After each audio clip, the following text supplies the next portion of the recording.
आप देख रहे हैं आपका अपना टीवी चैनल आरजे रमझाझर। जज्बात के रंग भरोसा के संग। खबर है बिलासपुर जिला के मस्तूरी क्षेत्र का, जहां पर धान खरीदी केंद्र में लगा आग, दस्तावेज जलकर हुए खाक। मस्तूरी क्षेत्र के ग्राम पंचायत सोन के धान खरीदी केंद्र में अचानक से आग लग जाने से अफरा तफरी मच गई। किसी तरह आग पर काबू पाया गया।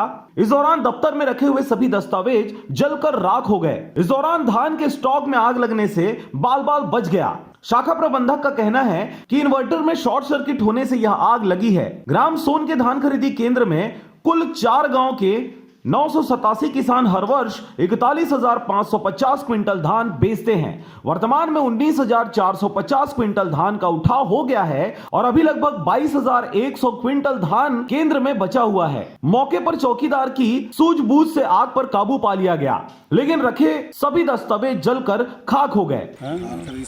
धान संबंधी खरीदी समय टेबलेट, पाउच मशीन वगैरह सब जल गया। यहाँ हमारे लोग सभी लोग थे, थोड़ा दूर में थे। आग लगने के बाद इनको जानकारी मिला, तत्काल आए और आग को बुझाने में कामयाब हुए। सवाल संस्था प्रबंधक पर उठता है कि मौके पर आग से बचने की कोई उचित व्यवस्था क्यों नहीं किया गया था। अग्निशमन यंत्र में गैस ही नहीं था, जबकि शासन की ओर से रखरखाव व्यवस्था के लिए राशियां भारी मात्रा में दी जाती हैं। बिलासपुर के मस्तूरी क्षेत्र से रविंद्र टंडन की रिपोर्ट, आरजे रमझाझर।